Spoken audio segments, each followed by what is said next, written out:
Oh, we're live. Okay, so right. So wait, how are you? Just waiting for Murph to show up from his safe house. Have we got any viewers? Let me see. Let me just calm that down. Yeah, so I'm just going to play. What do you call the things you go to when you go to the cinema? You have the trailers, right? So I've got a wee trailer here for you. Where we're just waiting for. I noticed a few of you were about. We're on the channel. So hi. This is a little video that Morgoth put out earlier. I think it was earlier today. It's about 7 minutes, and it's about a little creature from New Zealand and a metaphorical, allegorical tale, the tale of the kakapo. So give me a second, and then when that comes over, we'll have more fun. Chrome tab.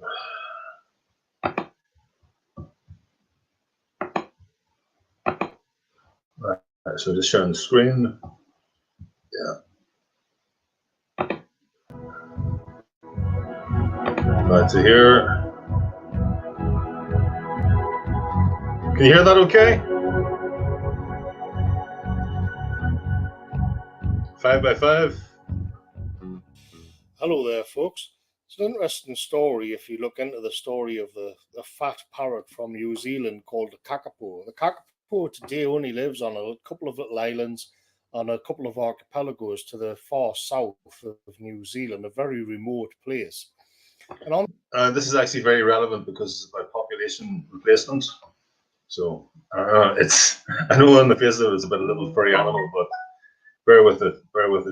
On these islands, everything that kakapo does as it wanders around is monitored and tested by scientists, and everything, all its droppings are tested, and what it eats is tested. What goes onto the island is extremely, strictly controlled, and for good reason. There's only 211 kakapo left on Earth. And yet they used to flourish. They used to flourish all over New Zealand like a chicken wandering around. And you think, how did this member of the parrot family, which is such an energetic and robust and often aggressive species, how did it end up in such a sorry mess that it's clinging on, like on the extreme endangered list and on the verge of going extinct? What happened there? And in order to understand that, you've got to go back quite a few million years to when a member of the parrot family, its descendant, arrived on New Zealand, probably by accident.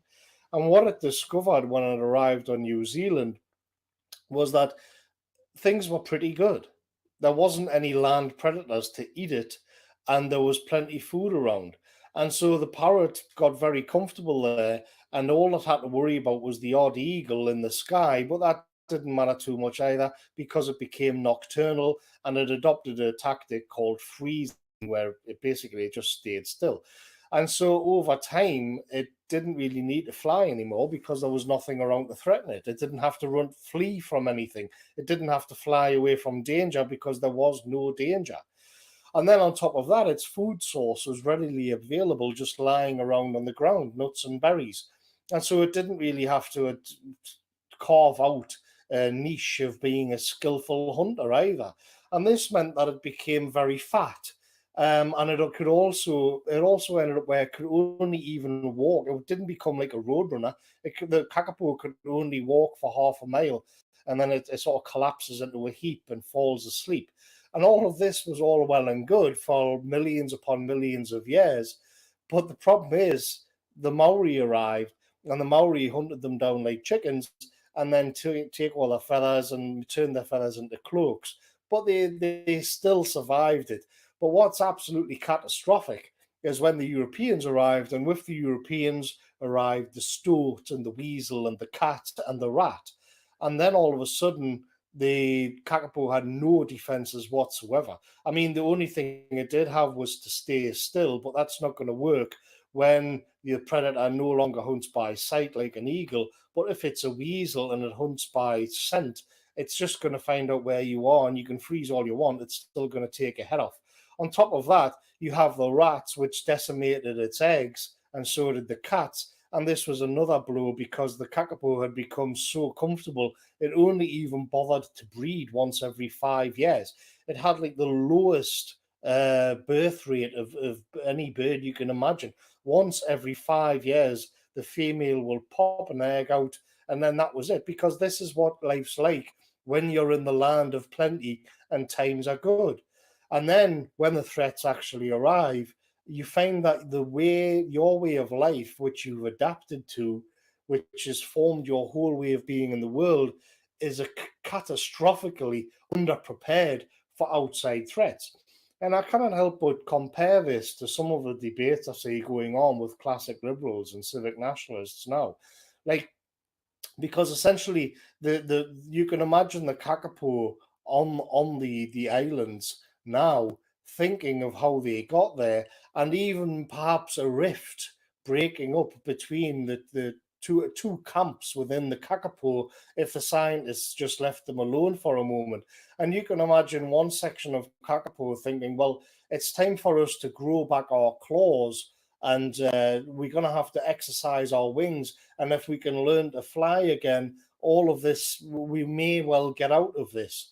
And then the others, the sort of Civnat kakapos, are going to say, well, no, because this isn't who we are.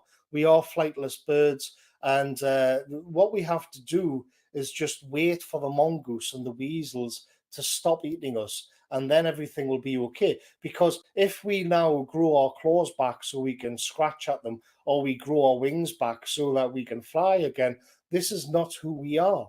That would erase our identity. And then you're going to have the other ones saying, well, to hell with that, we have to survive. Because the actual political philosophies of the sort of centre-right and classic liberals are exactly that. It is only possible. These are ways of looking at the world which came about in a time without the weasels and the cats and the stoats. And so now we find that they've arrived, and the old ways are, we've got to carry on with the old ways. We've got to still pretend that it's all about individualism and free speech and rights and things like that, when in actual fact the dangers become existential, and they're going to double down on it and say, well, let's just wait. Let's just wait until the cats stop eating our eggs and stop tearing our heads off. Eventually they will. Eventually the magic soil of New Zealand will turn the rat into just a sort of big fluffy mouse, which will end up just like us. And then the other ones are going to say, but this is absolute madness. We don't have much time left. You can see that it's essentially, the problem comes down, especially in Britain, when you've adapted and when your whole world outlook is based on life in this rather idyllic bliss of the past, and you had the luxury of behaving and being in certain ways, and when that's no longer the case, you have to just face up to the fact that it's no longer the case and stop trying to double down and pretend everything's okay. So let's stop telling ourselves that these values are so perfect that eventually the weasel will become just a sort of lazy vegetarian and we'll all get on just fine, because it's not going to happen, I'm afraid. We'll just end up getting wiped out completely. So that's all I've got to say about kakapo patriotism. I'll catch you later, folks.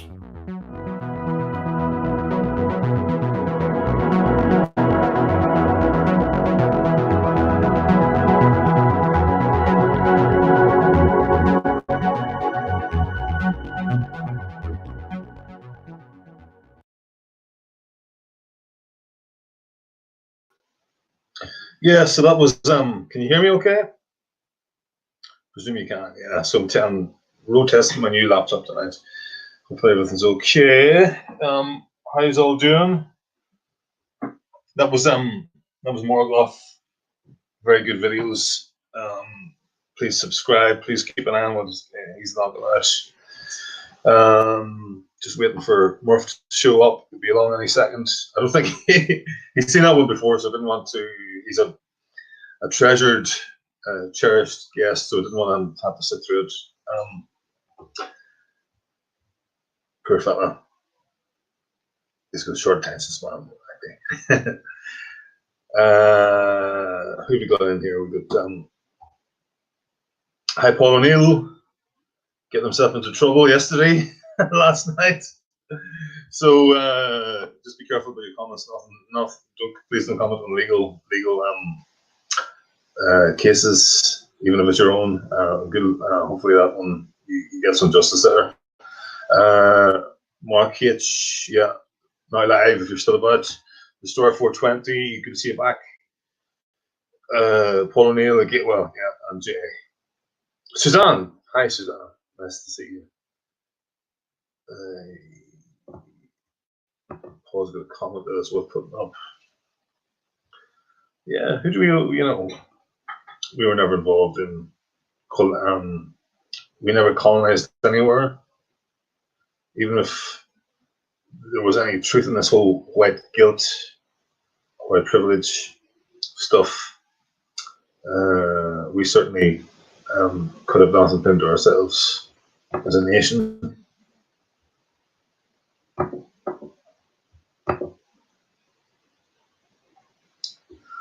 Yeah, that's right, Jay. Yeah, leave my wee statistic up there. Yeah, I put that up because we had somebody from Gearóid Women's Centre or something like that came on and frame me as an anti-refugee. So I've stated earlier that I'm not anti-refugee. I'm anti-mass migration. I'm anti the asylum scam. So I blocked that person straight away because they were trying to frame me as anti-refugee, which is a miscasting.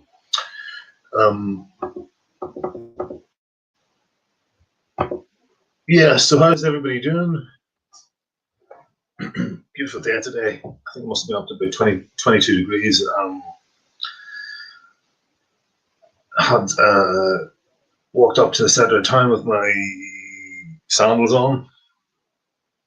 I ended up walking around barefoot for a while.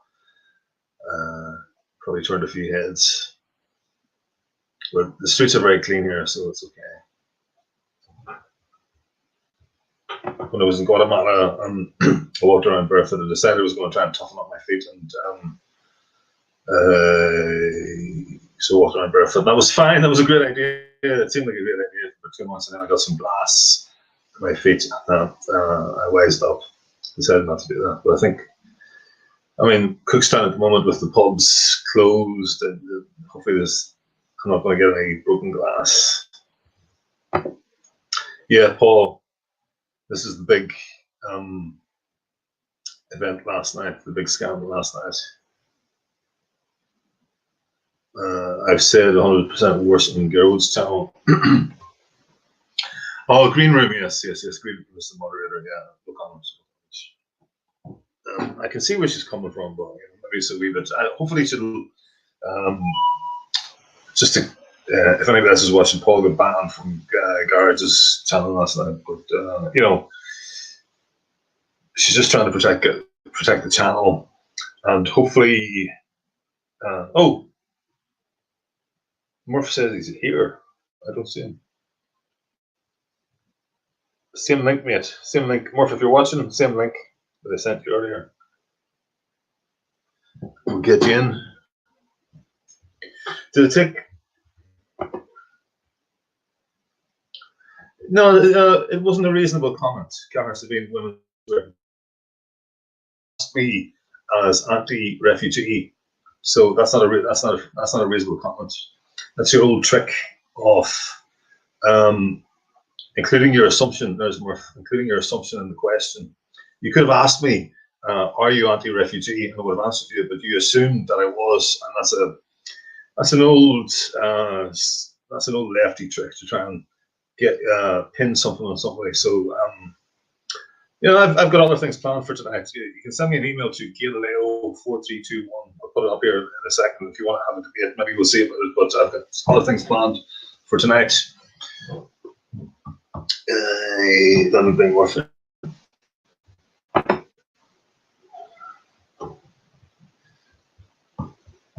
Hello? Hey, Hello? Murph. Gearóid. This word it. My What's it galore. taught My you? galore. Go Ian talking you. Are you did you come down from the rafters, or are you under the floorboards this time? I'm hiding behind a bin. I'm hiding behind a bin doing this stream. Everybody's after Hiding behind me. a bin. Yeah. Yeah, Taylor Some Durden dangerous is people, after me. dangerous, crazy people are after you. Yeah, Taylor Durden. Better known as Brad Pitt. Uh-huh. Yeah, but he was probably quite tight. He's probably, you can take him easy these days. I enjoy all of that. I let people. I very Uh-huh. rarely, if ever, ban anybody from the comment section. I enjoy debating and giving it back to them. So some people say delete him. I was like, I'm not deleting him. And Bick doesn't have any control over YouTube channel. It's all me. So just in case anybody thinks it's Bick being cheeky to them, it's actually Murph. It's me. So I enjoy it. I could sit up for hours and just go back and forth with them all night. I remember those days. Yeah. I've got the energy for that. And when I'm too old, I'm 20 years old. Yeah. I just pick my battles. So how you getting on, man? Yeah. It's been very good. The last podcast has went down very well. So we're just dealing with the blowback at the minute, but it's done very well, half and half, And but me and Beck were very pleased with it. And I probably should say on this stream as well that Beck and I have opened up a Discord. So we will be putting that out when the next podcast is out. I don't know when the next podcast is out because he's over on the other end of the city at the moment. I live right beside him. But I'm now. I can stick it in the chat now as you're talking. Well, I was going to say people should get in touch with the Ireland Forever Facebook page, and I'll give it out for the Ireland Forever Facebook page. That's the way we're going to do it. That's the way you're going to do it. Yeah. Ireland Forever Facebook page. Yeah. So I'll give it out for the Ireland Forever Facebook page, and I know we can all spurg out in there together. But I'd ask people not to spurg out too much. We'll discuss topics, where the movement's going, what the future holds for the dissident right, and general overall tactics. We'll discuss the latest episode of Smick FM and see what people thought.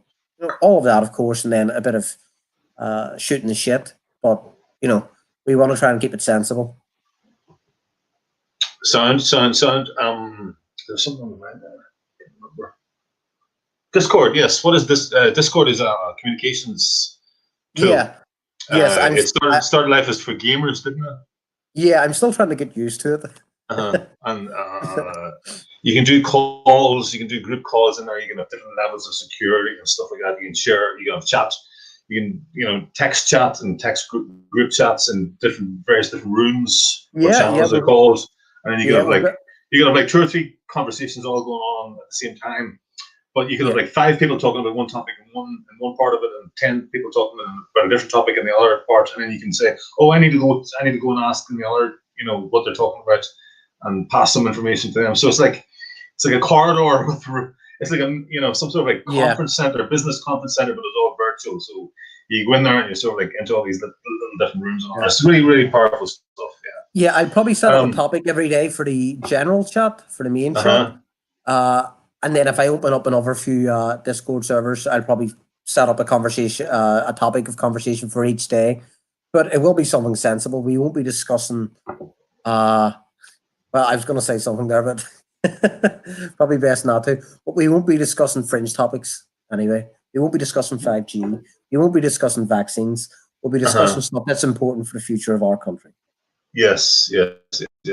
I know those things could be important, but they're just controversial, and they are fringe topics. They are fringe topics. It's not. Or anything deleterious to the movement. Yeah, we have to focus. We've got a big job to do, and we have to prioritize. There's demographic change. is real, and that's the existential threat to the Irish nation, the Irish people. Over time, and in a short time, like possibly we could be a minority within 20 years. At the current rate of change, we've gone from a very low percentage of non-Irish people living here to 20%, towards time in the space of about 20 years. Yeah. So projecting forward from that, we're looking at another 20 years at another 30% easily, because it doesn't grow at what you would call it, linear rate, because obviously as more population, families grow bigger. Not only that, the nature of demographic change is because ours is so top heavy. Look, we do have one of the youngest populations in Europe. Now, those stats can be skewed partly because a lot of the immigrants coming in do tend to be younger. But I would like to see some figures on the native-born Irish population, because we have not had a birth rate above replacement level since 1989. It's 1989. Replacement is 2.1, isn't it? 2.1. So we have not had a birth rate above replacement level for 30 years. The immigrants coming in are a lot younger. I would predict that our population is not as old as England's. Our native-born population is not as old as England's, but it is becoming more and more top-heavy. So once that generation, my grandmother's generation, once they die off, we are going to see a massive reduction in our overall demographics in terms of our percentages. I'll just get my email address together here. So if you could, if you want to say something else, walk away. Yeah. As Paul O'Neill says, I miss pubs and I don't even drink. Yeah, I know. I feel your pain. I'm not going to the pubs for the drink. Usually the women. But the women falling out of the pubs. Yeah. I remember those days. Yeah. I'm not getting any younger. Oh, I should ask you, what are your family plans? Saying as I sprung that one on Dick the other day as well. You don't escape either. Yes. Since we're on the topic of age and generations and whatnot. No, I don't have any plans at the moment. Okay, I intend to raise a family at some point. I'm if it comes up, if the possibility ever comes up, but I have no plans at the moment. So it's Ireland Forever Facebook page. J Cal. So so if the opportunity ever comes up, I might. I don't know. Trying to find a woman that would take me. You won't have time left. What? You'll be. I said you won't have time left. Yeah. I don't want to get time. You'll do alright, but he's a very handsome fellow. Not in real life. Both of them are, in fact. Smick FM. Have you seen Mick? Yeah. Under the hair and the hat, Under the green hair and the pussy hat. So I don't want to dox him. I don't want to dox him. So I have to give a bum steer there. Mick is actually an obese black woman. Yeah. If only we could. If we would stand them in what do you call that? English constituency, Lewisham. He'd romp home in Lewisham. Right. So what was it we were going to talk about tonight? Oh, by the way, sorry. Before that's the details of the Smick FM Facebook page. Well, I don't know if it's a Smick FM. It's where you can reach these guys. These Smick FM run that Facebook page. Correct? Yeah. You can reach us. Yeah, cool. Yeah, that's how you can be reached. You can reach out there. Yeah, and then you'll be directed from there through a few tunnels down onto the beach, get on the submarine. In the Murphy estate. And when you get out the far end, once you're in the safe house, then you'll be introduced into the Discord channel. Yeah, that's right. And then you'll go through. That's the way it works, isn't it? A security vet. And if we don't like you, we'll send some of the boys round to the house to have a word. Yeah. Wouldn't expect anything better, anything more. Anything else? Okay, so what are we going to discuss tonight? I hope you can remember, because I can't. So we were going to discuss the possibility of, well, the almost formality now of the Fine Gael and the Fianna Fáil coalition. Probably going to talk on what a disappointment Trump has been. And just general overall strategy going forward. Yeah. There was one other thing, but we're going to do that in a couple of weeks, aren't we? We won't mention. Yeah. Where's the list? Have you got a list? Yeah, I mean, you sent me a list earlier on, but oh yeah, I did send you a list. Yeah. I read. We just typed on. Should have been talking. Oh no. Okay, let's get started. Okay, so pick one of those and let's go. Yeah, so I think we should probably broach the topic of the coalition first. Yeah. Which I think is a wonderful idea. Did I see you'd said earlier that you were hoping for a Sinn Féin government? I have to admit that I am. I know as am I. Yeah. Yes.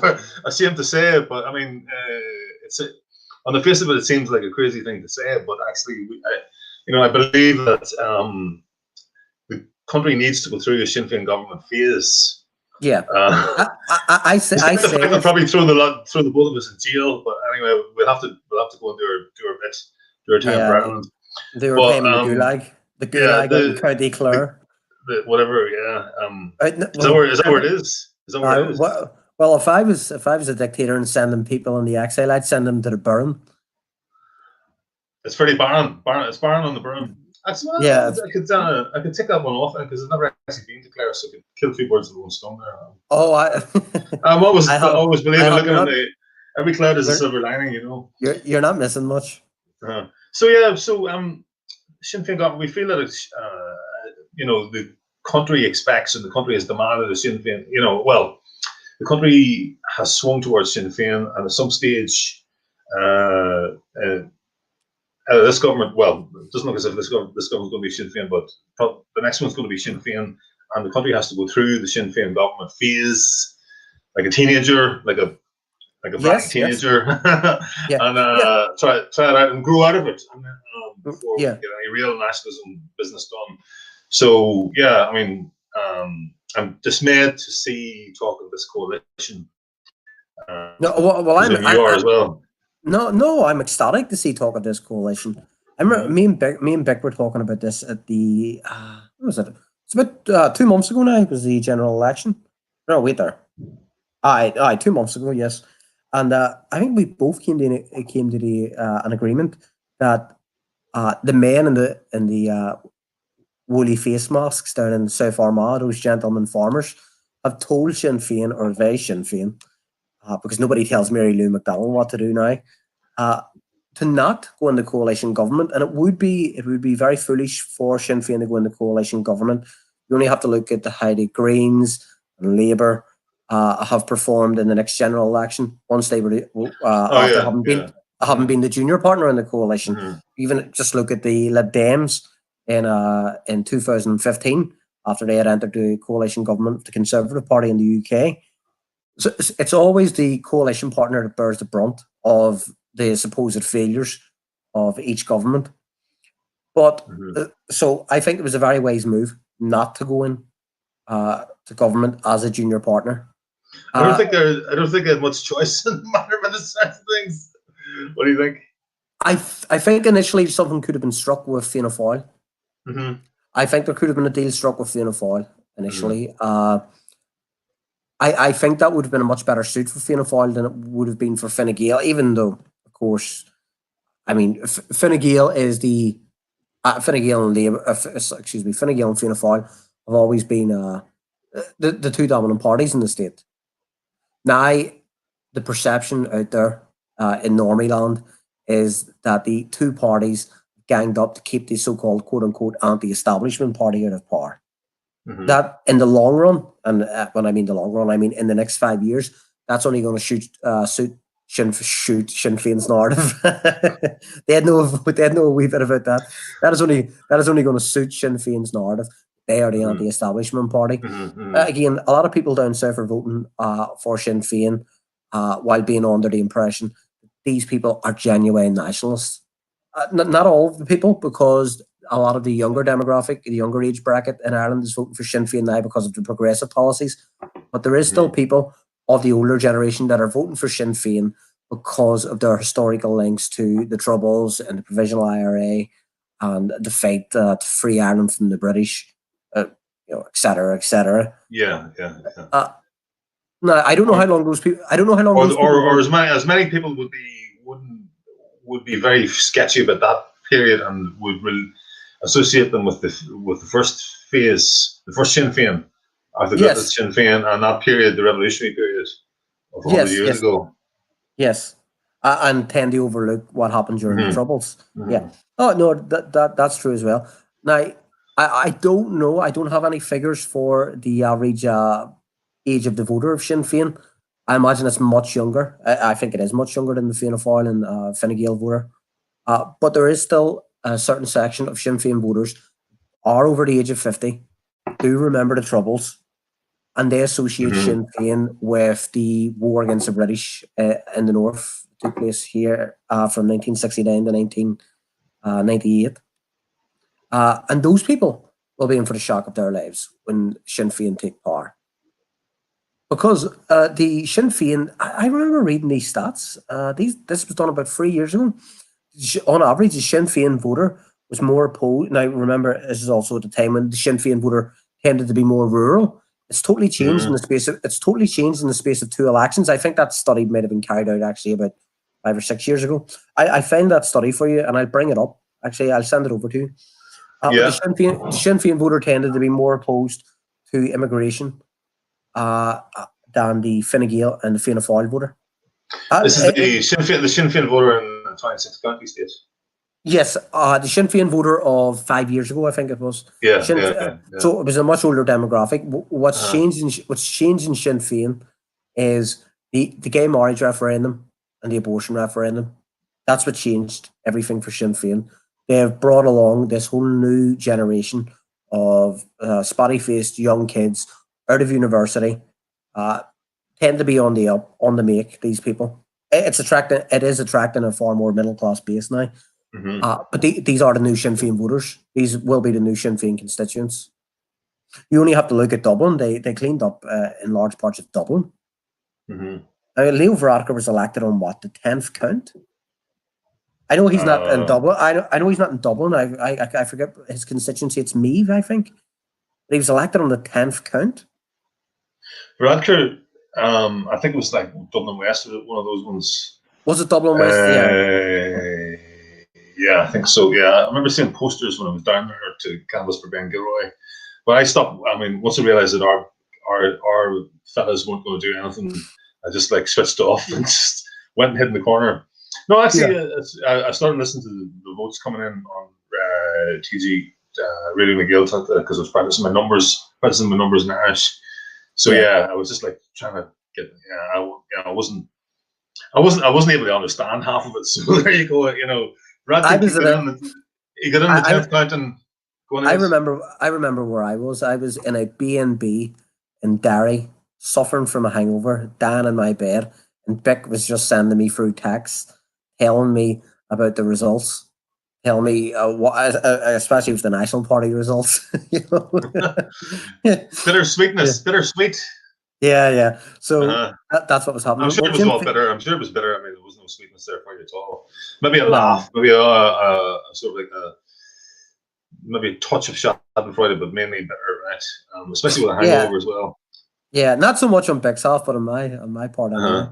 Yeah. Well, some questions. Yeah, I know. I appreciate all the questions. Will Sinn Féin self-radicalise when they're in government? Well, it depends what you mean self-radicalise.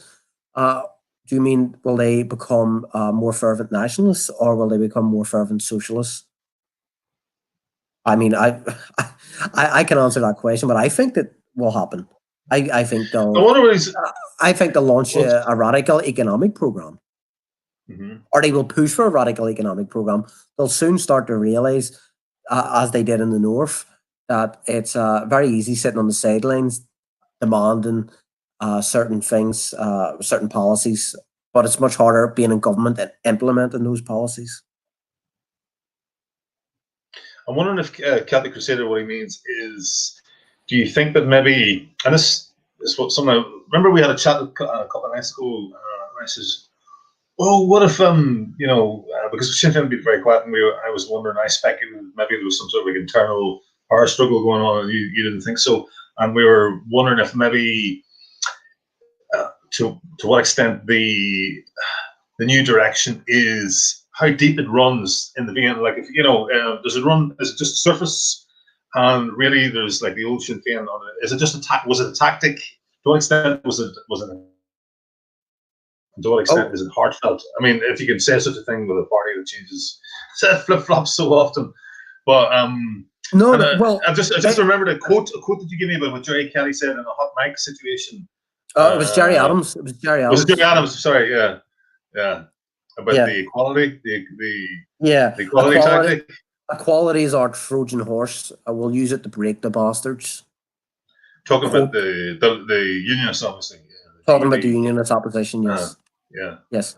Now, there was. How long ago was that, by the way? How long ago? 4 years ago, 5 years ago. Oh, yeah, it's just quite recent, right? Okay. Yeah, quite recently. Now, you were talking there about a rift within Sinn Féin. There was a rift within Sinn Féin. That was the reason John O'Dowd was picked to run against Michelle O'Neill. Yeah. Now, the reason. The reason he was picked was because there was a catfight at the top of Sinn Féin. There was a bit of tension between Mary Lou and Michelle O'Neill. So he was Mary Lou's candidate, essentially. Was that was any ideological, do you think, behind that? Was any or was just more chemistry? I don't know. I was told this by someone very close to the Sinn Féin leadership. But he didn't tell me why. He didn't tell me why. Solarium's going in hard there. Yeah. Solarium wants to give Smick FM a run for the money without comments. Yeah. He's a relative. He's a relative, in fact. Yeah. Oh, it's a she. Solarium's a she. Yeah. Right. Celtic Crusader, again, will Sinn Féin understand the realities of immigration and the real effects it has? These are good questions. These are good questions. Yeah, they are. I mean, Sinn Féin, I don't know where Celtic Crusader's from. Can you tell me if you're from the north or south, Celtic Crusader? I know you're on our channel all the time as well. Like in the north, what Sinn Féin have done here, now Sinn Féin have no control over immigration. That remit is comes under the control of the Westminster government. We have no say in who comes into the north of Ireland. But Sinn Féin has made a big song and dance about going to the mosques or the Islamic community centres, as they tend to call them here, and going to African centres. And they've struck up a very good partnership in South Belfast with the Roma community and the Roma Community Welcome Centre, or whatever it's called. So they've made a big song and dance about going in here and welcoming these people. And Sinn Féin is a party of progress and immigration, yada, yada, yada. Not only has Sinn Féin done that, but Sinn Féin has in the past openly come out and taken the side of immigrants against their own people here in West Belfast. On 2 occasions now. On 2 occasions. West Belfast is where Jerry Adams is from. So West Belfast is sort of the heartland of Northern republicanism. And on 2 occasions, they've come out and condemned their own people for so-called alleged attacks on immigrants. In one case, a young man from West Belfast was murdered. He was murdered by a Turkish man. That's already been through the courts. The man was found guilty. One of the men that was, quote unquote, hiding him, just to be very legal. Sheltering, yeah, sheltering him. Where the police found him eventually, he had his barber shop destroyed by locals for sheltering this man that murdered a member of our community. And Sinn Féin came out and condemned the attack on the barber shop as racist. And they held a protest in solidarity with this Turkish barber who was sheltering a murderer. Is the barber getting charged for aiding and abetting or accessory? Well, the barber was actually charged for another crime because there was a Turkish barber feud here in West Belfast. Yes, so that Turkish barber, when he had to appear in court, he had to appear by video link. Because he had jumped out at a place called the Whiteford, which is a very big bar here, very well-known nightclub bar in West Belfast. The White Rock? No, it's the Whiteford. It's called the Whiteford. Okay. So he and a few other Turkish barbers jumped out of a car and attacked this other Turkish barber with baseball bats and hammers and whatever else. And he was arrested. So there was a Turkish barber feud going on here for a while. Only in Belfast. Yeah, only in Belfast. No, not only in Belfast. All over. Well, actually, barber feuds probably happening all over. It's not actually. In one case, there was a barber shop, a hairdresser's catered for women. It's a hairdresser shop in Castle Street in Belfast city centre. So right next to that was a hairdresser. I used to. You know. I was up and down Castle Street every day. Yeah, I used to work close to there. Yeah. Where was the Turkish barber shop in Castle Street? Mind you, I haven't been there for 5 years. Sorry, no, this is a different story. So there was a hairdresser's in Castle Street, just an ordinary local woman. My mum used to go to it, but next door to that, or a shop up or two shops up, was a African hairdresser's. And the I think I know what those are. Yeah. They're across the road from that very nice sandwich shop, West. Yes. Well, she's not. Well, this woman is not there anymore because she made the stupid mistake of thinking this was Sierra Leone, where you can sort of threaten your competition out of business. And she got a few local men to go round to this local woman's hairdressing shop and threaten her and tell her to close down because she was taking business away from this African hairdresser. Of course, the local woman went straight to the police. Everybody was arrested. These people are coming from societies that, if they're lucky, they have a sewerage system. So you're coming here and asking them to conduct themselves by the ordinary rules of free trade and capitalism. They don't understand that. That's how things are done in Sierra Leone, in Cameroon, in Rwanda, in Uganda, in Zimbabwe. Not about what you know, but who you know. Yeah. Well, of course. Or who you pay. The local woman could have went straight to some of the men with the woolly faces. But why not just go to the cops? She eliminated her competition straight away by going to the cops. There's a question there, but we might have to skip over because we've agreed that's not a topic we're going to discuss because we both have. Well, that's probably one for another day. Yeah, because we have slightly different views on that one. That's it.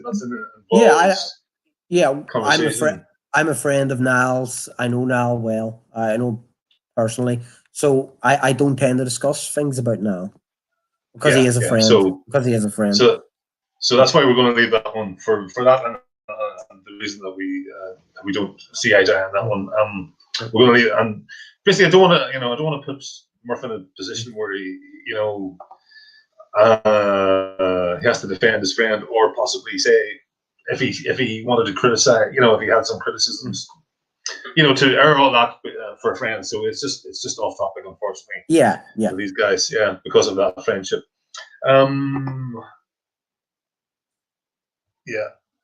Celtic Crusader. Yeah. Well, I mean that's what is happening. This is why it's not working for the Irish people. This is why. In Cookstown here, I try and go to an Irish barber. Luckily, found one across the street. Turkish barbers are very good and they're very cheap as well. But I mean, I know. they do a great job, but at some point you have to make I've started making an access decision and pay a pound or two more. But actually, luckily, I don't have to because the price is the same in the Irish shop.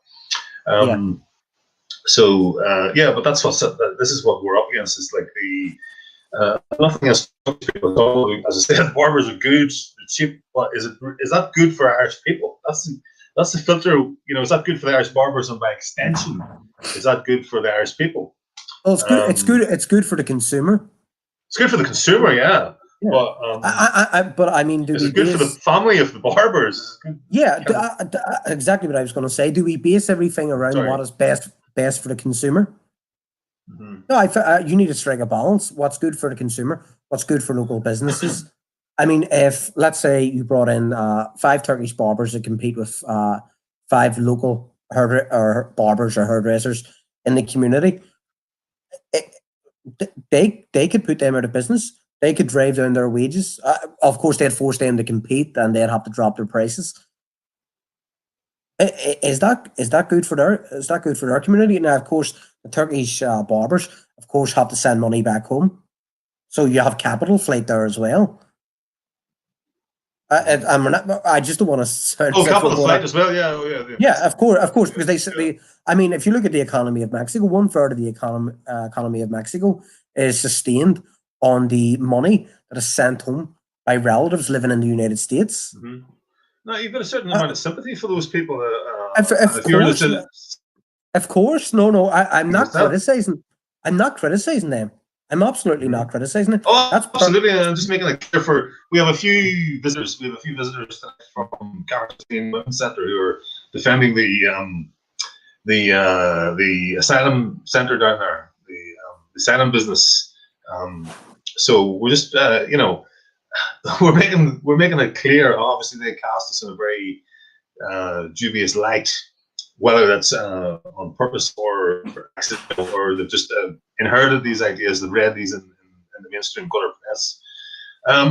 Anyway, I've said enough about that. We're not going to go virtue signaling, but it was just like stating that what it comes down to is who is our economy serving? Is our economy serving the world and every possible nation and every member of every nation in the world, or does our economy and our state serve the Irish people? And we say this is our particular point of view, that the Irish state should serve the Irish nation, which consists of the Irish people. I think there's nothing very heretical or controversial about that. That's how most states around the world run, with the exception of maybe some Western. But yeah, so passing back to yourself, Murph. Is he still there? Yeah, I'm still here. Sorry, I went for a cheeky sip. No, I had a couple of visitors in. Very rude. Very rude visitors. Yeah, very rude visitors. Yeah. Well, this is what it boils down to. You're a capitalist or your average neoliberal would turn and say, but it's a benefit to the consumers. All of these Turkish barbers coming in, or fruit pickers coming in, or sort of people involved in trade or setting up shops. It's a benefit to the local economy. They're benefiting. They're setting up businesses. They're paying tax. What we would say, what the nationalist position is, we have people here already that can do that. And I don't mind paying an extra £2 for a haircut. I really don't mind paying an extra £2 for a haircut, or an extra 50p for the strawberries, if it's just so I can put money in an Irishman's pocket. Mm-hmm. I remember seeing a study. So the lights on here. Go on, keep going. Yeah, so I remember seeing a study in England. This was a couple of years ago. I think it was during the rise of UKIP, and I can't remember who carried out this study, but they asked a group of people in England if they were opposed to immigration. So most people in England are opposed to immigration. It's like 80% of them said they would like to see restrictions on immigration. They then asked that 80% of people if it meant that we took, I forget what it was, like 30 or 40 pound out of your salary a week, would you give that up to halt immigration into Britain? And they said no. And they said no. They didn't care. So there's a saying, I'm sure you've probably heard it. If you want to hurt an Englishman, you aim for his pockets. I don't know if that's the same for Irish people, but I'd like to think if it came to the crunch, that most Irish people in the Irish nationalist movement would say, yes, we would give up a certain amount of our wages, or we do not mind paying a little bit more to keep our fellow Irishmen, our neighbours, our cousins, our brothers, our sisters in a job. To keep them in employment, to put food on their table for their families. I think has Conor left? I think his screen's froze. I see we're still live. Yes. Welcome to Smick FM, a podcast by Fenians for Fenians about Fenians. Okay, so looks like I'm flying solo again. Okay, so does anybody in the chat have any questions? I agree. We're past the tipping point. I am Conor. I'm. Hi guys. Are RSF pro-lifer and 32 County Sovereign Movement pro-lifers? That's from Vince Brown. I know. I know they didn't take an official position on it during the abortion referendum. I'm trying to remember the name of the females in Republican Sinn Féin. There's two females in Republican Sinn Féin, both very high profile.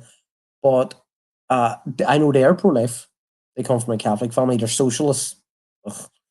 But they are pro-life. I forget their name. The 32 County Sovereign Movement, I don't think they really even exist now. I think Francie Mackey is still in charge on paper. But a lot of those people left to join Seru.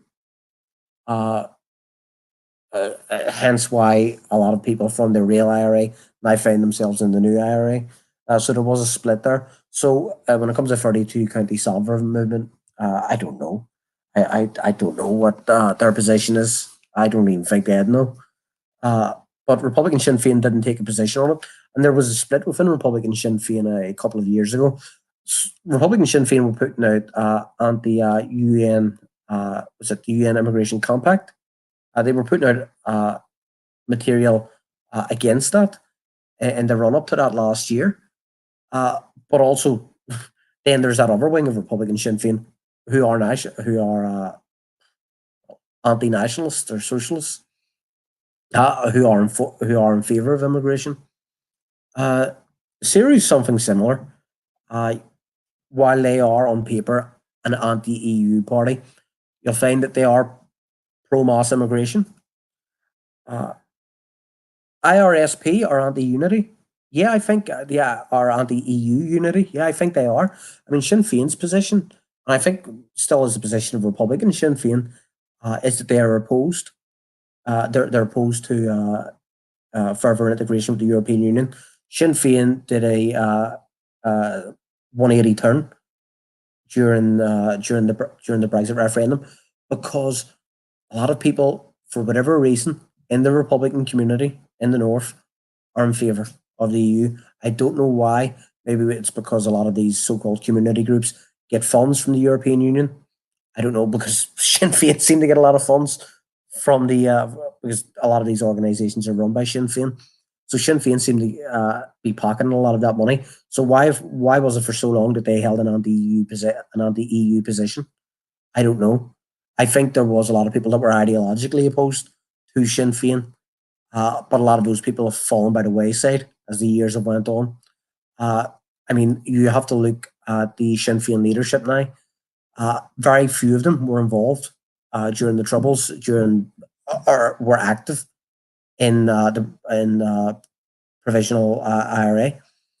Spike Murray is gone. Bobby Story is gone. Brian Gillen is gone. Sean Hughes is gone. I'm not naming names here that aren't unknown within Republican circles. These people are very well documented.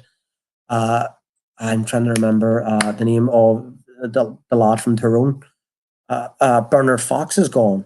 A lot of these people have fallen by the wayside. Now what we have is a bunch of university-educated, spotty-faced young men and women in charge of the party. Well, seemingly in charge of the party. Remember, Gerry Adams couldn't get his anti-Brexit leaflet printed by Sinn Féin late last year. So if Gerry Adams has no say in Sinn Féin, who actually is running Sinn Féin? Mary Lou McDonald says she's running Sinn Féin. I don't know. I don't know if that's true. I don't know if the Army Council still has a say. I don't know if the Army Council still exists. If you ask the PSNI, it does. When did Sinn Féin become pro-EU? Because McDonald was on the same side as Farage. Exactly. Yeah, exactly. She was on the same side of Farage in the EU debate about 12 years ago. They did an interview with Michelle O'Neill last year, and she said Sinn Féin are still a Eurosceptic party. Well, that's farcical. If you have seen any of the billboards or posters in West Belfast or in South Armagh or South Tyrone or Fermanagh in the bog side, they're an out-and-out openly pro-EU party now, regardless of their protestations. So the change only really did come around in the build-up to the Brexit referendum. They'll say it was because they wanted to protect the Good Friday Agreement. The Good Friday Agreement was usurped by the St Andrews Agreement and so on and so forth, and the Stormont House Agreement, as the DUP rightfully pointed out. So I don't know if it is a tactic on Sinn Féin's part. I don't know if Sinn Féin are not just going with the wind, and they see that the majority of the population here in the north, the Republican population in the north, is pro-EU, and they didn't want to lose ground to the SDLP or any of the other micro groups that are chopping at their heels. If they did, then that's more understandable. That's more understandable. I can understand the logic, but I don't think it's beyond the realms of possibility that a lot of the old guard is just fell. It's just fell by the wayside, and you have a new uber liberal, super progressive, younger generation in charge. Mary Lou McDonald is not a Sinn Féiner. Mary Lou McDonald comes from Fianna Fáil. She is at heart and always will be a Fianna Fáiler. She is not a Sinn Féin woman, and she's distrusted to some extent in the north amongst the Republican community because she is a middle class Dublin woman. She does have a background with Fianna Fáil. So up north, while she does come across, and she does come across very good, I'll say that about Mary Lou McDonald. She comes across very well. She's an intelligent woman. She has this aura about her. I don't want to big her up because I don't like Mary Lou McDonald, but the woman does have some gravitas. You can't take that away from her, and but she is still distrusted up here because she is not from a Republican family. I don't know if it's the same way for you in whatever part of the country you live in, Conor, but in West Belfast, people that I know do not tend to like Mary Lou McDonald. Michelle O'Neill is different because she comes from a Republican family, but it's not just that. She's a sovereigner. Sinn Féin for the last 40, 50 years has really been a northern-led movement. Well, at least during the reign of the provisionals, it has been a northern-led movement, or its focus and emphasis has been on the north. Now, people are looking away, focusing more towards the south. So that's all I've got to say on that. I don't know. Is it the same down here, wherever you live? Are people distrustful of Mary Lou McDonald? People within Sinn Féin? My only ability to answer that would come from my period canvassing, because apart from that, I've just been living like a hermit. Yeah. It was the winter and it was cold, and then it was straight into Christmas. So I talked to about 3,000 people in the space of about 2 weeks, and then I talked about 3 people in the space of 1,000 weeks. So I mean, canvassing, we didn't get into details about Mary Lou or Michelle. There was a lot of cynicism about Sinn Féin in general, and there were people who were Sinn Féin, fans. and people who were going to vote Green, vote for whichever Green party, in that sense, in the nationalists, what they perceived to be nationalists, that had the best chance, because I was an outsider, independent, officially running as an independent, coming in from nowhere, and that's was sitting on 13,000 majority. I think he got 25,000 odd votes in the last time out. Not that he dropped it by 20,000 this time out. Anyway, so we didn't get into the minutiae of the North-South, split within the dynamic within Sinn Féin or anything like that. It was, I wasn't going to had it been any, hung out with the people on the doorstep to, get into their views a bit more. But once I realized I wasn't getting the vote, it was a case of, right, okay, next house. So I'm the wrong man to ask. And then we're into the social distancing and all the rest. So got over Christmas. I was down in Dublin for a while with the election, and then started going to the library, started myself integrated in the local community here. As much for my own, I was going to take a room and have a language exchange. I was thinking about starting up a language exchange for Irish and foreign language. There's a lot of Portuguese speakers here. I could do with working on my Portuguese as well, stuff like that. And next thing, bingo. We're in. I went to London to see. You don't need a life story, but no. The answer is no. I don't know. What about the guys in the chat? I'm just looking here. Is there any questions? Ain't no nationalist willing to discuss early years education.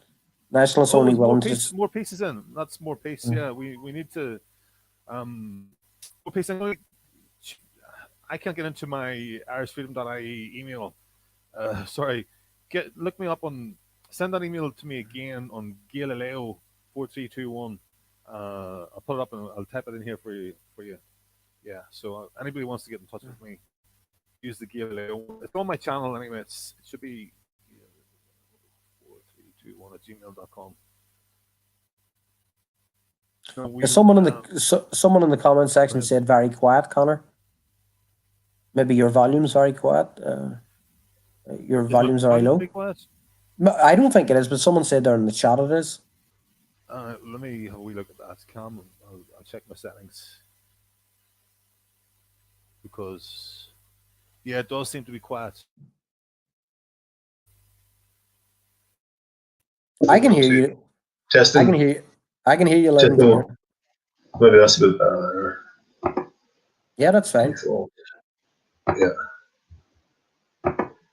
I'll keep playing around with that when you're chatting. In the nationalists willing to discuss early years education. Yeah, well, more please come on and help us out. Please educate us. That's probably a good, a worthwhile criticism. A worthwhile critique. Yeah, it's got something in there. Yeah, maybe it is. But I'd agree with her on one point. Nationalists do tend to talk about immigration a lot. There should be more of a focus on things like the role of women in society, and the effects of feminism. I think that is one thing we should be discussing. I think we should probably be discussing sort of the radical LGBT agenda that is going through the schools. Sort of transgenderism now that they're pushing. I think we should probably be discussing things that a lot of people in society, that Sinn Féin did very well, a lot of issues in society that people are able to they see it straight away and think, okay, that's the party for me. Sinn Féin focused on housing and focused on the healthcare system. At the end of the day, we're trying to reach normies. A lot of people aren't really caught up with what's going to happen to the country in 30, or well, maybe not 30 years, but in 100 years. A lot of people simply don't care. A lot of people want what's best for them and their progeny in the here and now. So whilst we hold these positions, we should probably think as well about going to the electorate, and I'm talking about every national party, not just the every nationalist party. We should probably think along those lines. how Sinn Féin did that. Like, everybody knows Sinn Féin's agenda. Their agenda is a 32-county socialist republic. That was not the message they gave out when they went to the doorsteps during the last election. They talked about healthcare and they talked about the housing crisis. Let's incorporate things like that into our overall agenda. Yeah, absolutely. Well, we do. I mean, the main culprit of that is mass immigration, but it's there are contributory factors as well. Yeah, of course, yeah. Mhm. I wouldn't simply blame it all on mass immigration. That would be it would be disingenuous to do that, but it's of course. probably the major contribution. I mean, we have to give it to have credibility. We have to give the devil its due, and we have to be honest. But we have to give a fair assessment and not just the propaganda. Because you're only going to pick up the low IQ people.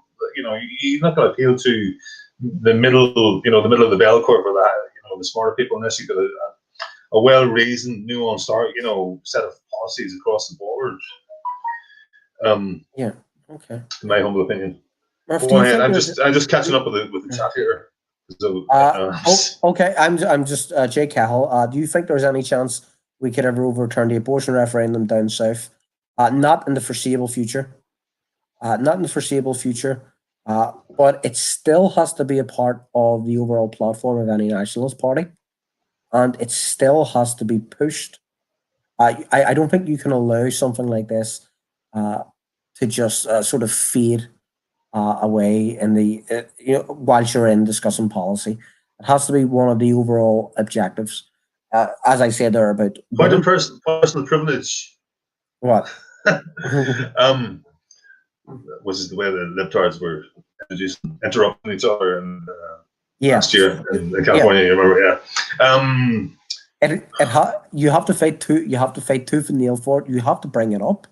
We have to look at. You have to. Go ahead. Sorry. You have to just look at what happened. You have to look at what happened in England after the abortion laws came in was it 1968? There was no further discussion. There was nobody there pushing the agenda to have those laws curtailed. Look at America now. As a contrast, the Republican right and the Christian right have never let that issue die.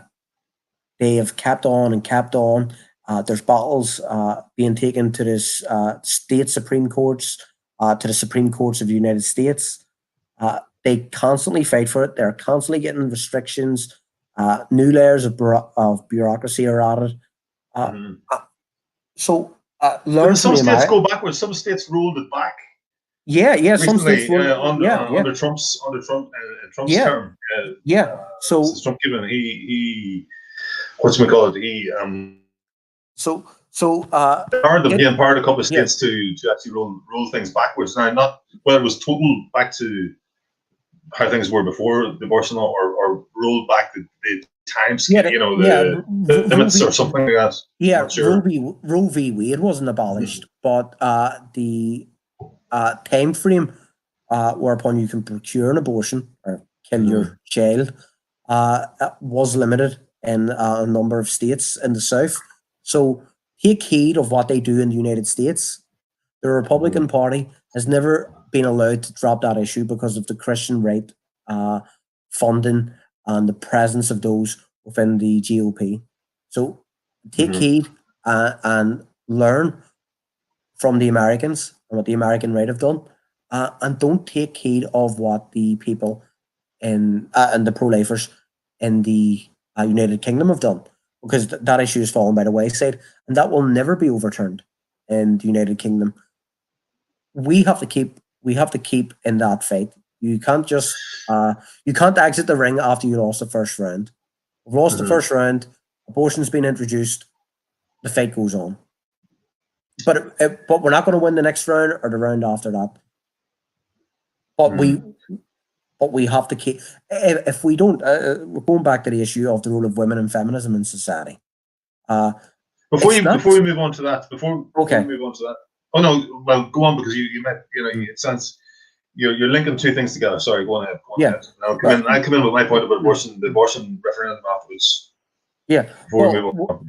Well, the abortion the abortion topic is not just it's not an ethical issue, it's a demographic issue. What's also a demographic issue is the prevalence of birth control within our society. And once birth control was legalized and introduced, once abortion has been legalized and introduced, you can kiss your society goodbye, and especially when your society is flying in or bussing in or shipping in or bringing them in by boat, hundreds of thousands of migrants, millions of migrants every year. You will, especially if they are the religious type, while you're undergoing the process of secularization, which is happening in Ireland. Religious people tend to have larger families. Religious people tend not to use contraception. Religious people tend not to abort their own children. Secular people do. So it is the height of insanity, and this is how you know that the people in charge of our country, unless they have no foresight, simply don't care about what happens to Ireland in 50 or 100 years, or simply don't care who populates this country. To them, it's an economic zone. To us, it's home. And it's going to be unrecognizable in 10 years or 20 years, never mind 50 years. So the massive changes are happening right in front of our eyes. So I mean, it is going to happen. There are going to be massive changes in our lifetimes, and have been already have been. There already have been. I mean, you only have to look at places like Dungannon to see demographic change. Now, Dungannon, if I'm not mistaken, Dungannon has a nationalist majority in its council, local council. Yeah. So this is another thing that nationalists will have to get used to. The abortion clinics will be set up in mainly nationalist areas because members of the UUP and the DUP will block those clinics from setting up in their local areas through their powers in the council. They will be mainly set up in nationalist and Republican Catholic areas because of the domination and stranglehold Sinn Féin have on our councils and communities. At the moment. The future is unwritten.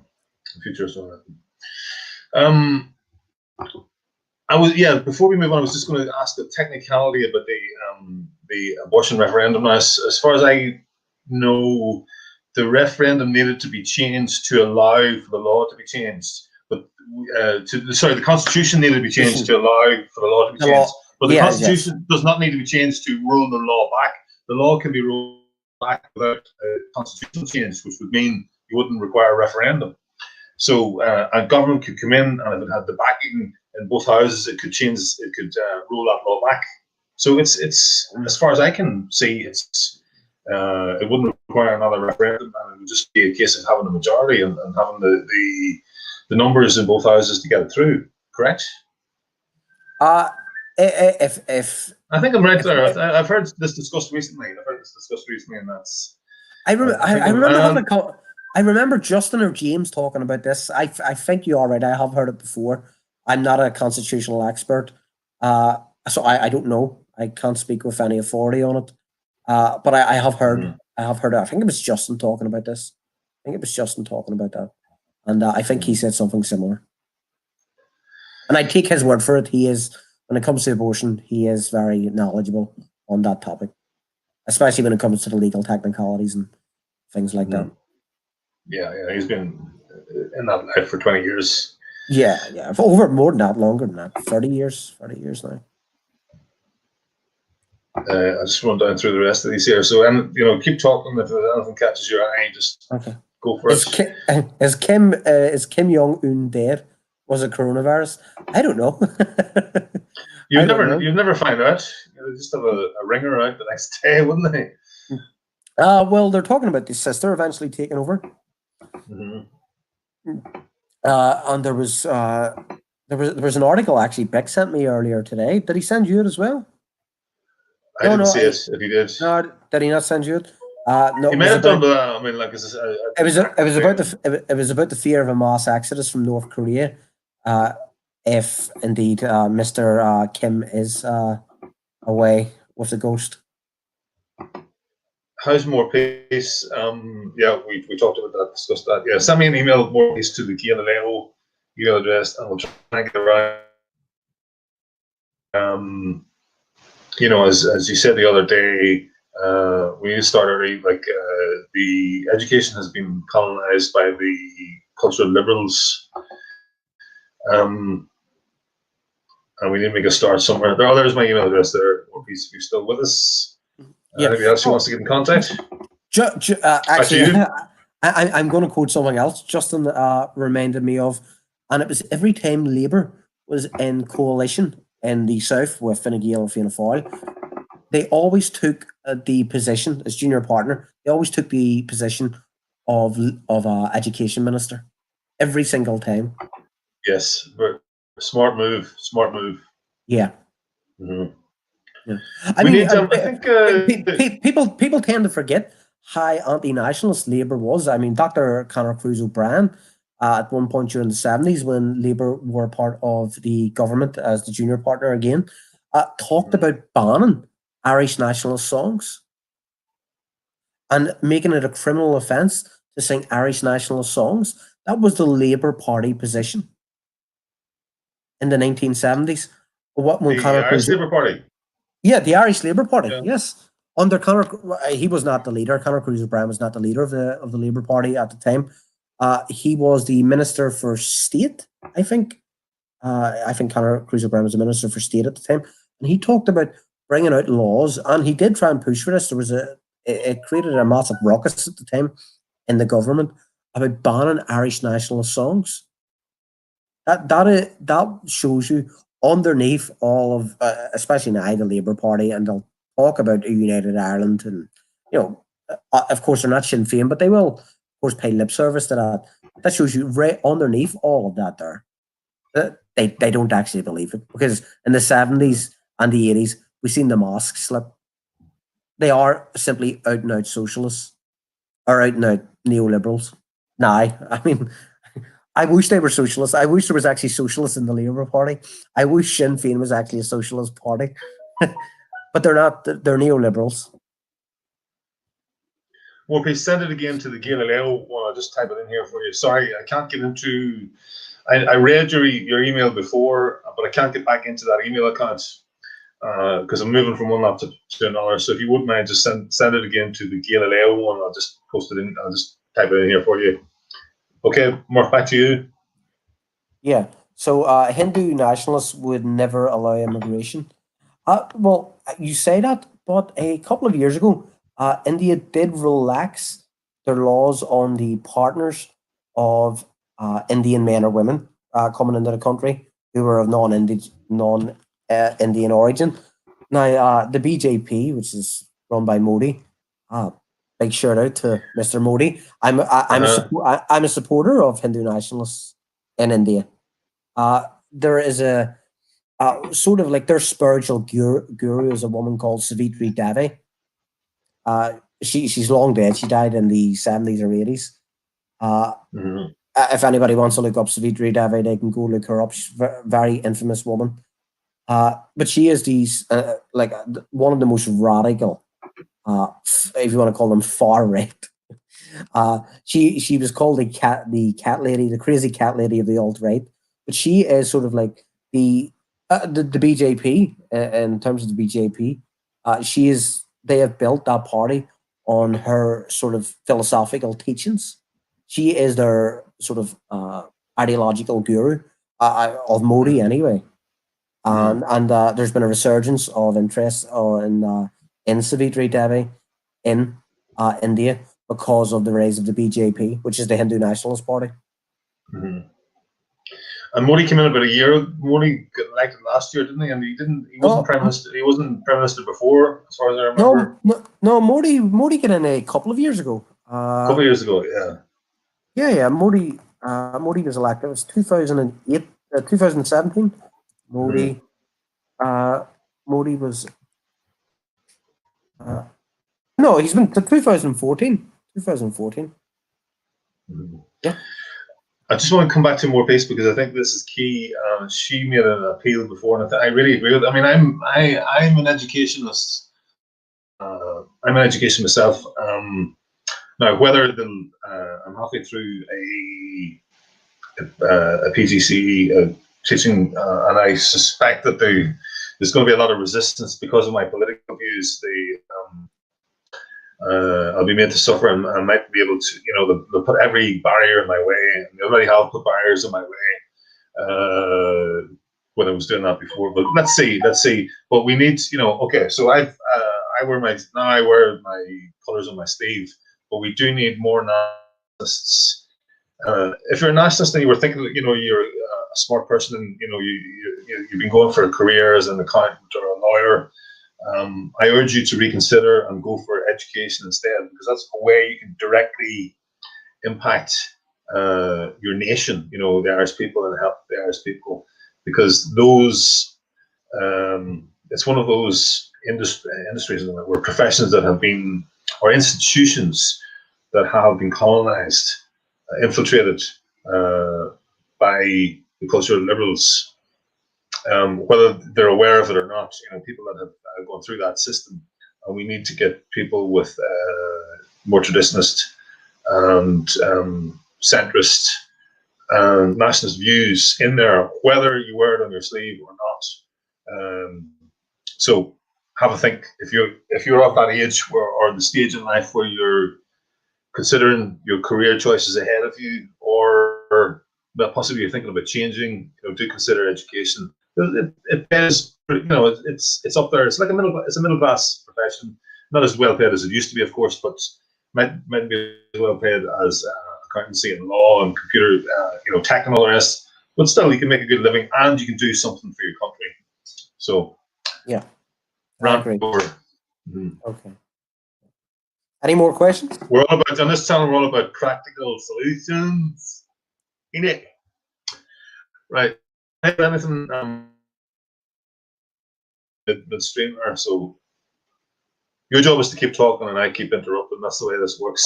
Okay. Padraig said, would it be correct to say that India is multicultural but not multiracial? India is a multiracial society. A couple of years ago, let me just get this up now. I can get it up. The two highest castes in India. One is the Brahmin, and the other is I always forget the name of the other group amongst the caste that's up there with the Brahmin. But there was a study that found that they were, I think it was 95% European or Caucasian DNA, whereas those in the lower caste, the untouchables, the Dravidians, are mainly of Australoid. It's a racial classification, but they were what people term as Australoids. Let me just, some sort of migration from Australia, or that continent, subcontinent, Oceania. I don't know. I can't speak depth here in terms of our anthropology. I can't speak to that, but it does give credence to the myth of an Aryan invasion at one point into India, and this is in Indian mythology and in the Hindu textbooks of an invasion of a group of Aryans. One of the reasons Savitri Devi was she converted to Hinduism. One of the reasons Savitri Devi was so interested in Hinduism was because she considered that the ancient religion of the Aryans. What was she before? She was a Christian. Oh, no, she was never a Christian, but she comes from a Christian background. Culturally Christian. She was born in Lyon to a French and Greek father and an English mother. She renounced her French citizenship. She took Greek citizenship, and then she went. So she's European. India. Oh yeah, she's European. She's totally 100% European, French. Yes, French she's totally 100% European. Yes, yes. She married a yogi, but the marriage was never consummated because he was, of course, totally dedicated to reaching the next level or whatever these Hindus do with their meditation. So he was a celibate. Yeah, well, the thinking behind that is all of that sort of like sexual energy that you have pent up that goes into another area of your life. Mhm. So all of that built up energy, you use it for more sort of well, for non-sexual reasons. I think Freud had the same line of thinking when he wrote Civilization and Its Discontents. Does The reason European and Christian civilization was so successful was because of sort of the restrictions on sexuality, and because you have this pent up energy within you because of those restrictions, that you invest all that energy in other areas of life.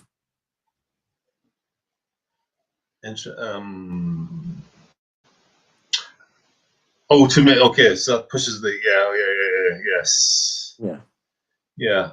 Well, then what his own particular background? They're very successful, and I've heard that's one explanation given is that the high IQ people are shunted into the priestly class, but also the priestly class are the rabbinical, and then but the rabbinical class are encouraged to marry and have big families. So the high IQ, it's just, if this happens generation after generation after generation, then you're loading your culture with higher and higher the average IQ, and yet there's what happened in Celtic culture.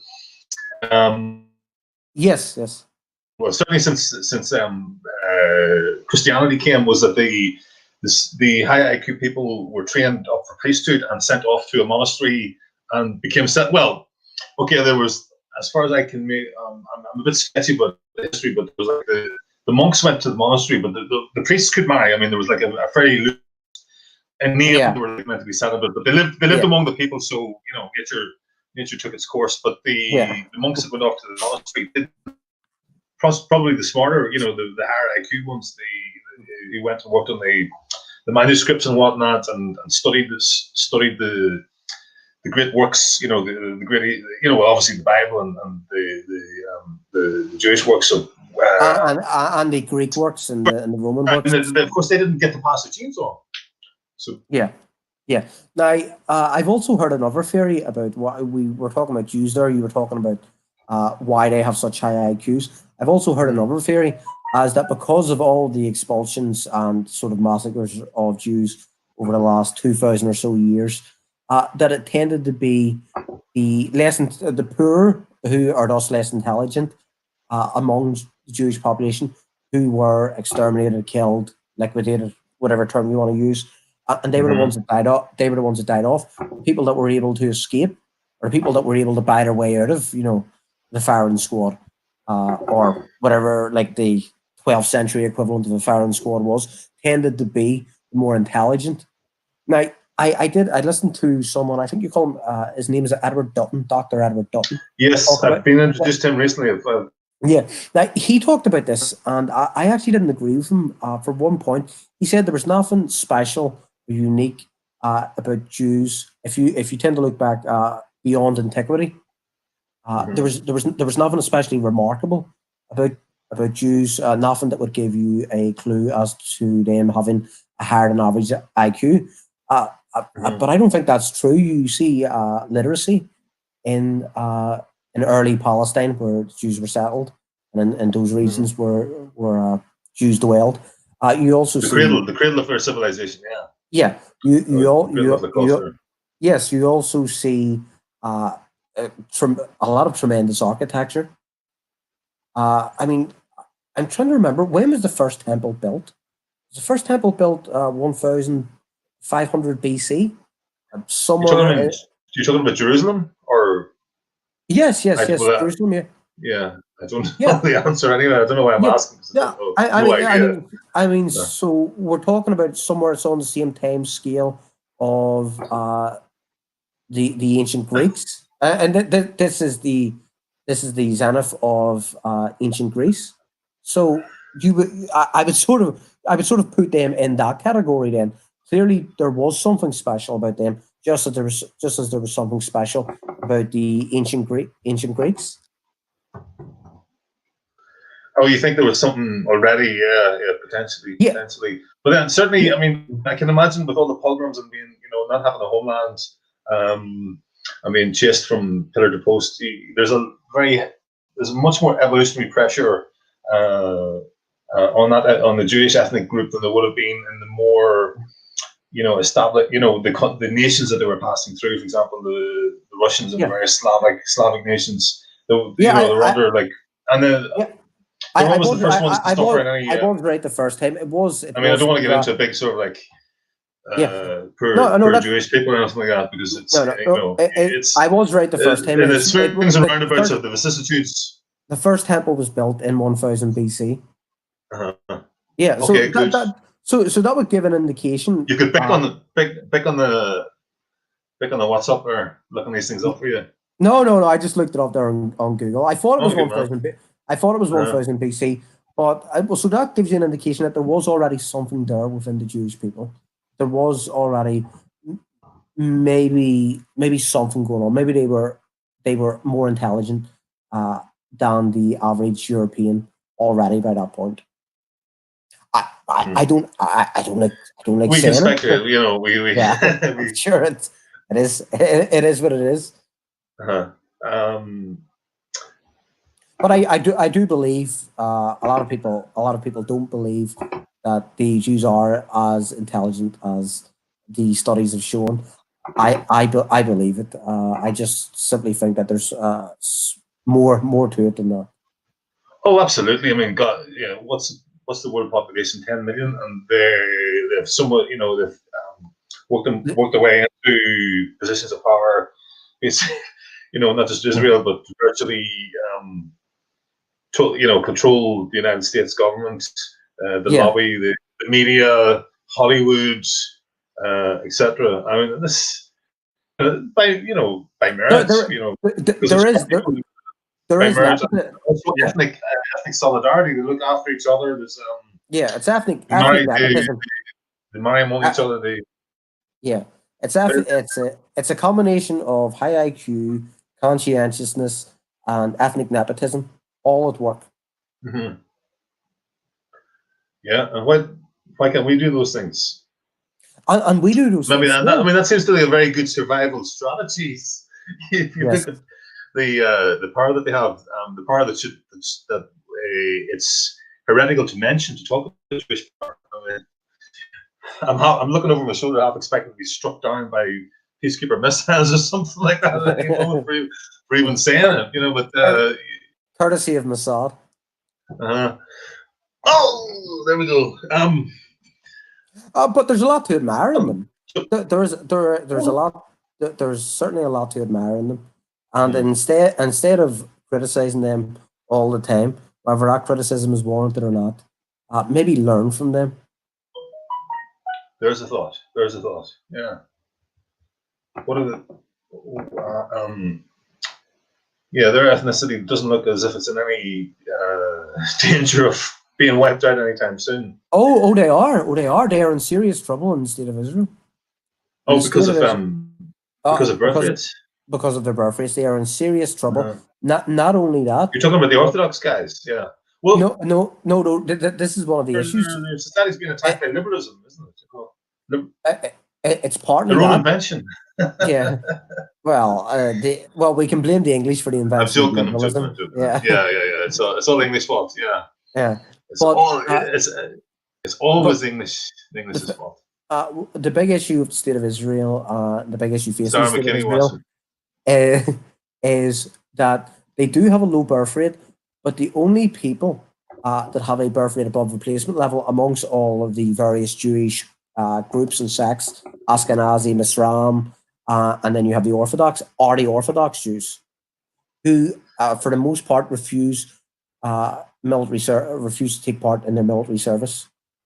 They have national conscription in Israel. The Orthodox refuse to take part in that. Is this a new thing?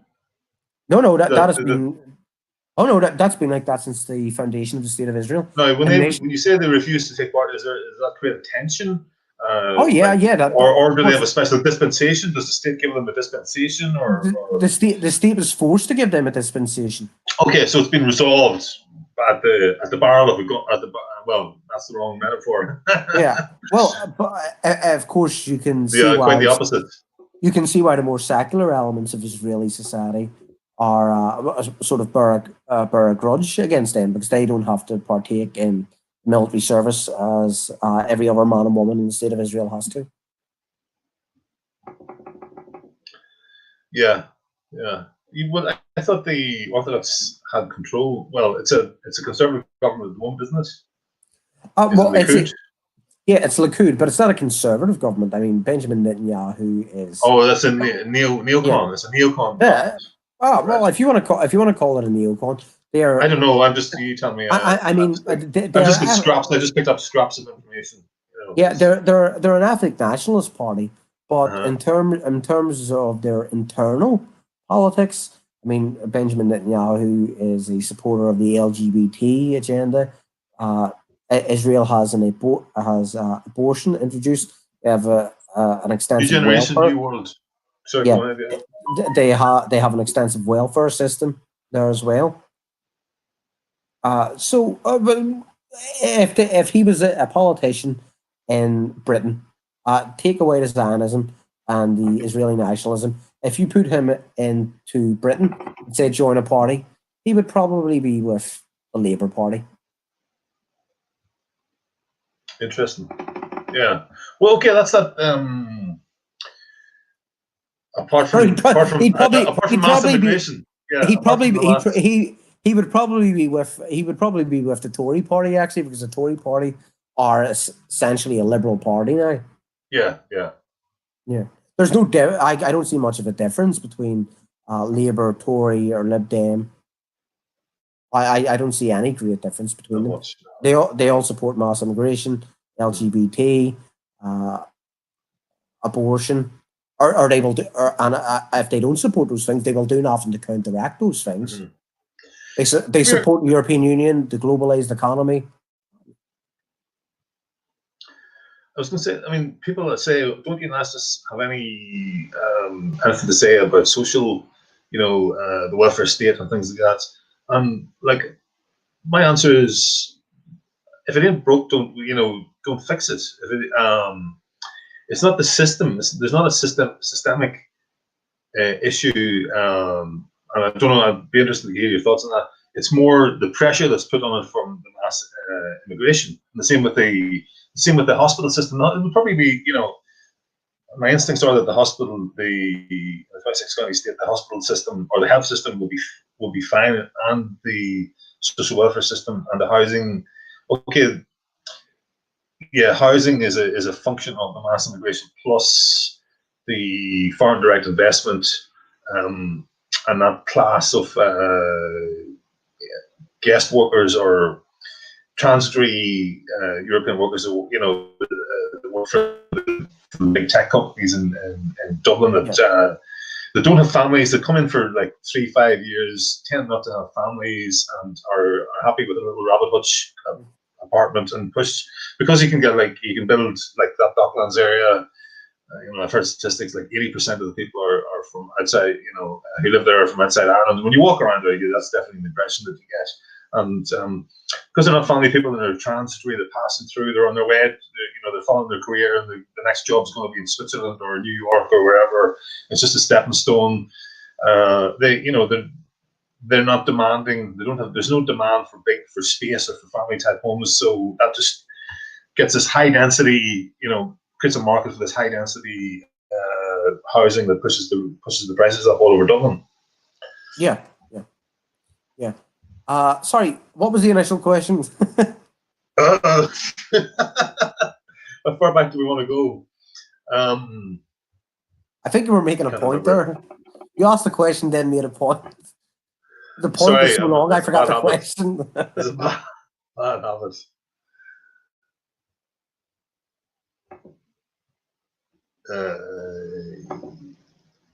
I'm just catching up with the. No, okay. What else? Oh yeah, what was the question actually? Yes.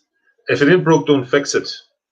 Oh yes. So for the health service and housing crisis and welfare system, comments.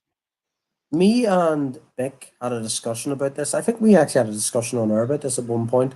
While we may not support the welfare state, or we think it should be scaled back, any political party, especially a nationalist political party, looking to make a name for itself, can never attack the welfare state. It is suicide to attack the welfare state. For the simple fact of the matter is that there are so many people, and it's mainly people that will tend to vote for nationalists from working class areas that are dependent on the welfare state. And you cannot attack it. Not only that, but you do come across as heartless in a way when you attack the welfare state, because it is something that is relied on by mainly people at the lower ends of the economic ladder. Like, there are problems with the welfare state, mainly sort of dysgenic fertility, that has seen a rise of people who otherwise would maybe not have bred before. People tend to be of, I'm not going to say working class, I'm going to say people of the underclass. And we've seen a growth of the underclass. Studies from across Europe bear this out, that there has been a decrease in average IQ over the last 10, 20 years. You can see this in England as well, especially. I think there was an IQ drop of 4 points in the last 20 years or 15 years in England, which is substantial, which is very substantial. I think if French IQ is down to 96, this is the people of, of Voltaire, and I was going to say Napoleon there, but he was from Corsica. But but this is the one of the great civilizations on Earth. And now we see that this population has an average, and we're talking about native born here. We're not talking about the African or the Arab immigrants. It has an average IQ of 96. So while there's been a decrease amongst the middle class breeding, there's been an increase amongst those of the underclass breeding. There's many reasons for that. You have improved sewage systems, the cleanliness of water, better healthcare, but these are people that would have tended not to get past a certain age in 19th century France or 19th century England.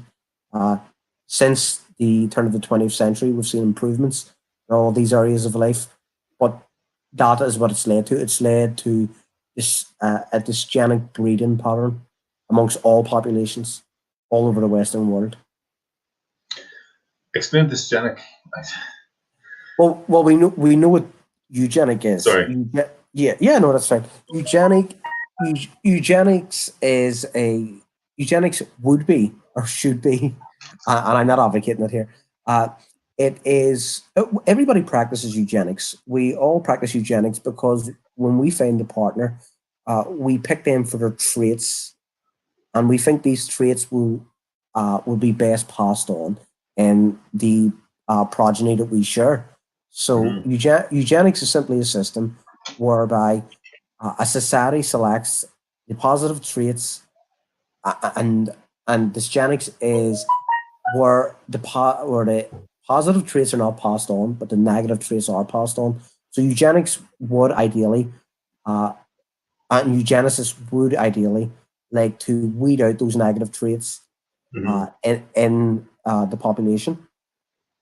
And they do tend to be clustered amongst the underclass, and promote those and promote breeding amongst those with the positive traits, whether it be high IQ, beauty, whatever. I mean, you can select for whatever trait you like, but dysgenic is the complete opposite. When a pattern has been set where the negative traits that a society would not wish to be passed on are being passed on in the throughout the generations, while those positive traits are not being passed on, mainly because those with the positive traits are no longer breeding, or they have breeded too few in the past.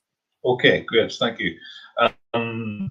Maybe a menu, right? I found the text that we had earlier to discuss the menu, you know, the options for tonight, or the Solarium's question here about universal basic income, which I assume that, yeah, that's, so which one do you want to?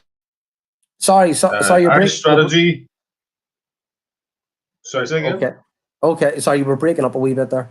Oh, okay. So Staline's question or one of these ones as well. So they're all equal plat du jour, les plats du jour. Okay. Irish strategy, Irish history, Trump, the future of the movement, YouTube versus IRL, which is the other day, thanks to Murph. YouTube versus IRL activism. We can start with that one. Out of those ones, I mean, it's up to you. It's up to you. You're the talker. Well, there was. I'm just a button pusher. There was one thing we actually did discuss earlier, but we didn't discuss, or I didn't send it over to you, which was the common purge. Yes. Yes.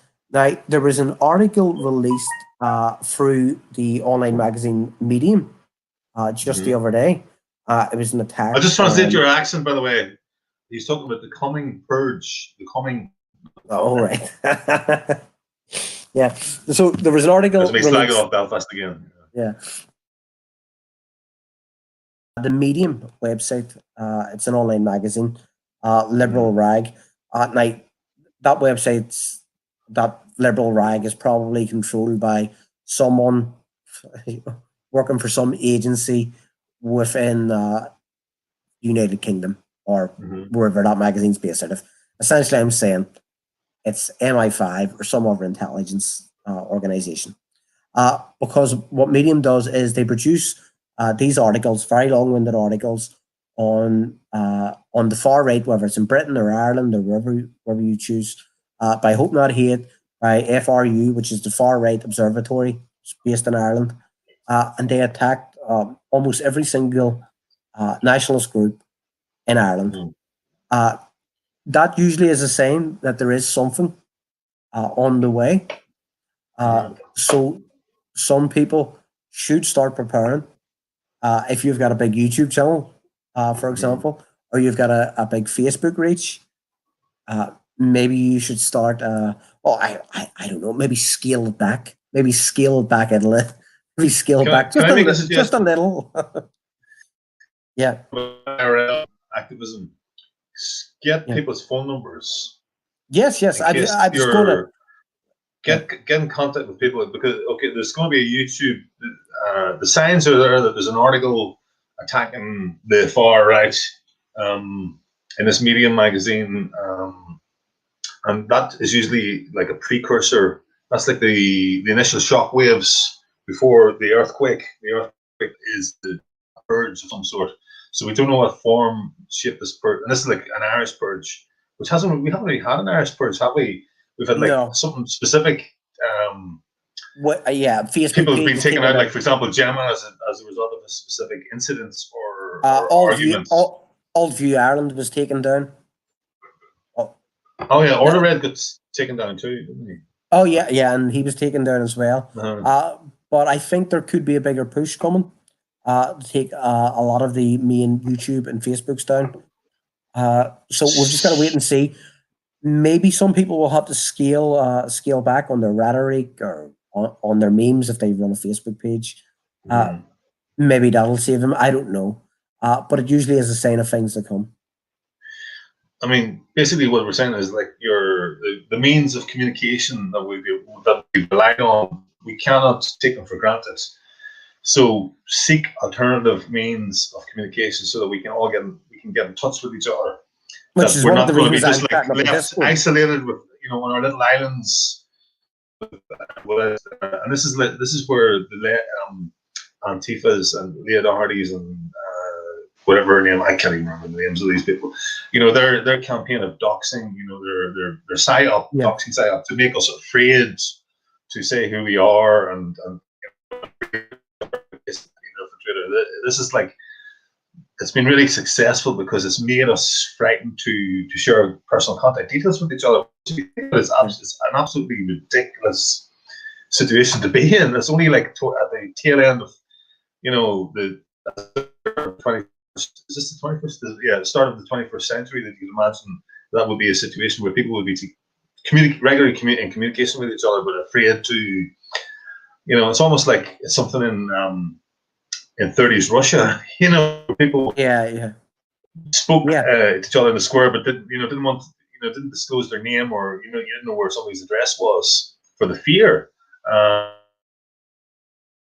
Russia yet, so we're lucky. The bogeymen aren't as big as we are. Fear that allows them to grow, to exist. They feed off our fear. So for God's sake, swap details, get into contact with each other. The Facebook, go ahead. It's one of the reasons I'm setting up the Discord. So we have a way of communicating with each other. And then who knows what'll come of that Discord server.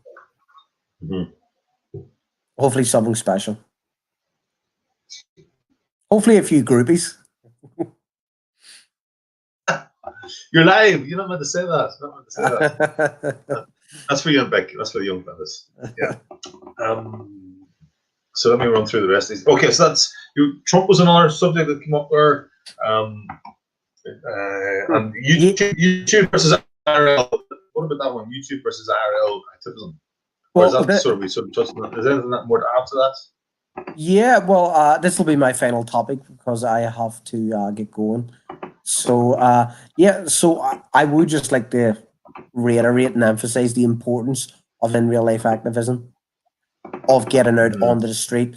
And there is only so much you can do sitting behind a computer.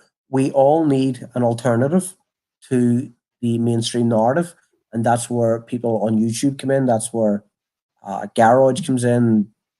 I'd say Dawn and Critique, but I won't. But other YouTubers. I will. I'll stick up for them. Okay, you can stick up for them. But that's ever the diplomat. Yeah, ever the diplomat. Yeah. Well, that's where they come in. That's where the YouTubers come in. They shape and hone our ideology.